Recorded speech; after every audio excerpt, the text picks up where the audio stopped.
ओम श्री गणेशाय नमः। ओम श्री गणेशाय नमः। बंधुओं, आसन प्राणायाम में ही जिंदगी है। शीतली प्राणायाम चैत के महीना से कार्तिक तक करना चाहिए।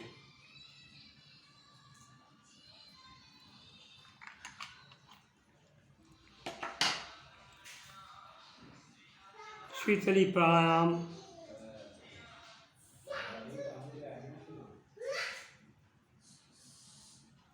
अच्छी निकाल करके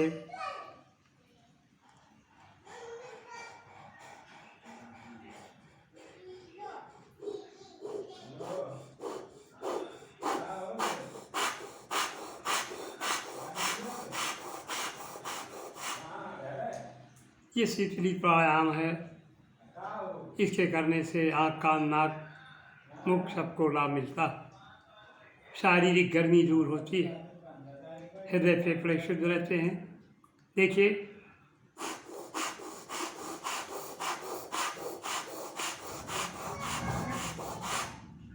पाचेंद्रियाँ भी साफ रहती है, पेट का उछाल ऊपर को होता है, सारे अंगों का व्यायाम हो जाता। ये शीतली प्राणायाम करना चाहिए। अब हम पद्मासन में बैठ करके, कुर्सी में बैठे हुए हैं, सुखासन में बैठ करके इस तरह से अब हम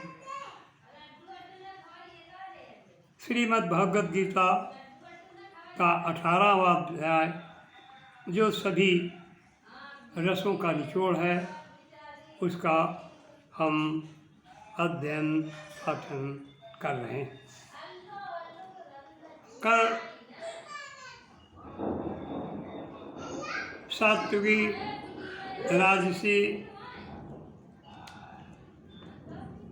तामसी तीनों गुण को इसी श्रीमद् भगवद गीता में जो बताया गया 18 अध्याय में, कल हमने इसका वाचन किया था। अब आगे और चलते हैं।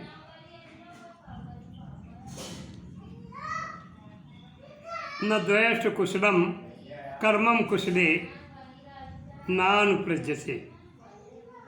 त्यागी सत्व समाविष्टो मेधावी छिन्न संशया। जो मनुष्य अकुशल कर्म से वो द्वेष नहीं करता, कुशल कर्म में आसक्त नहीं होता, वो शुद्ध सत्वगुण से युक्त पुरुष संशय रहित, बुद्धिमान और सच्चा त्यागी है। नहीं देह भृता सक्यम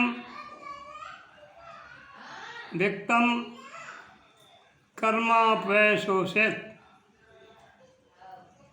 यस्तु कर्मफल त्यागी सत्यागी अभिधीयते। क्योंकि शरीरधारी किसी मनुष्य के द्वारा संपूर्णता से सब कर्मों का त्याग किया जाना शक्य नहीं है, अर्थात संभव नहीं। इसलिए जो कर्म फल का त्यागी है वही त्यागी है, ये कहा जाता है।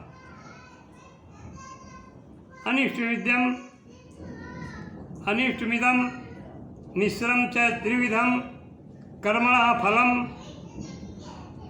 भवत्यत्यागिनां प्रेत्य न तो सन्यासिनां क्वचित। कर्म फल का त्याग न करने वाले मनुष्यों के कर्मों का तो अच्छा बुरा और मिला हुआ ऐसे 3 प्रकार का फल मरने के पश्चात अवश्य होता है। किंतु कर्म फल का त्याग कर देने वाले मनुष्यों के कर्मों का फल किसी काल में भी नहीं होता। पंचैतान महाबाहो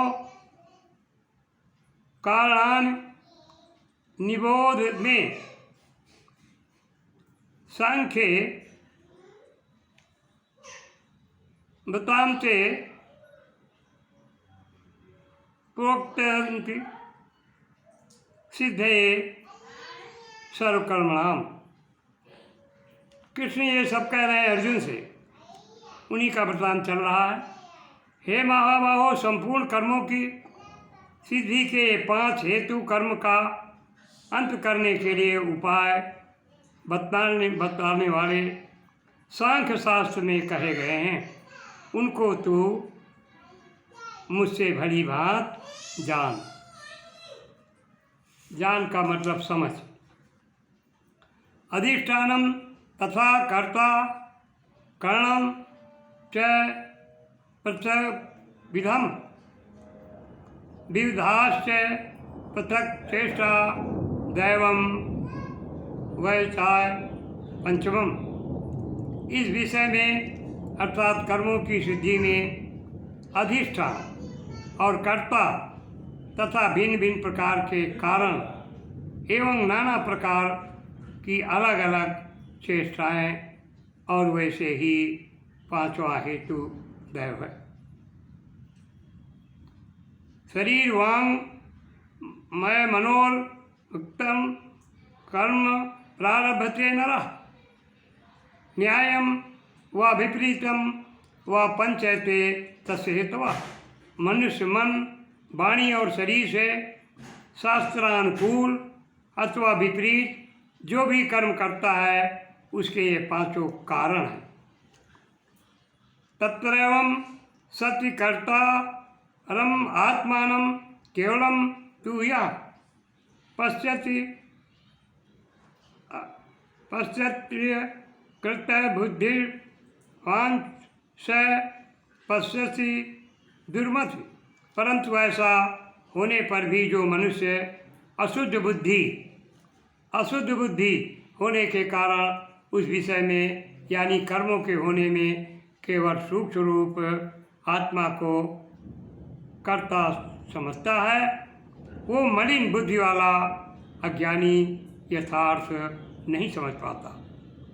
यस्य नाहं कृतो भावो बुद्धिर यस्य न लिप्यते हत्वापि स इमाम लोकान हन्ति न निबध्यते। जिस पुरुष के अंतःकरण में मैं करता हूँ ऐसा भाव नहीं है तथा जिसकी बुद्धि सांसारिक पदार्थों में और कर्मों में लिपायमान नहीं होती, वो पुरुष इन सब कर्मों को मारकर भी वास्तव में न मारता है और न पाप से बंधता है। ज्ञानम ज्ञेयम परिज्ञाता त्रिविधा कर्म चौर्ण कर्णम कर्मम कर्ते त्रिविधा कर्म संग्रह। ज्ञाता, ज्ञान और ज्ञेय ये 3 प्रकार की कर्म प्रेरणा है और कर्ता, करण तथा क्रिया ये 3 प्रकार का कर्म संग्रह। ज्ञानम कर्म च कर्ता च दैव गुण भेदता प्रोच्यते गुण संख्याने यथा वत् शृणुतान्यप। गुणों की संख्या करने वाले शास्त्र में ज्ञान और कर्म तथा कर्ता गुणों के भेद से 3 प्रकार के ही कहे गए हैं, उनको भी तू मुझसे 3 प्रकार के ही कहे गए हैं, उनको भी तू मुझसे भली भांत सुन। सर्वभूतेषु येनैकं भावव्यमीक्षते अविभक्तं विभक्तेषु तज्ज्ञानं विद्धि सात्विकम्। जिस ज्ञान से मनुष्य पृथक पृथक सब भूतों में एक अविनाशी परमात्म भाव को विभाग रहित संभाव से स्थित देखता है, उस ज्ञान को तू सात्विक मान। ओम शांताकारं भुजगशयनं पद्मनाभं सुरेशं विश्वाधारं गगनसदृशं मेघवर्णं शुभांगं लक्ष्मीकान्तं कमलनयनं योगीध्यानगम्यं वन्दे विष्णुं भवभयहरं सर्वलोकैकनाथम् इति।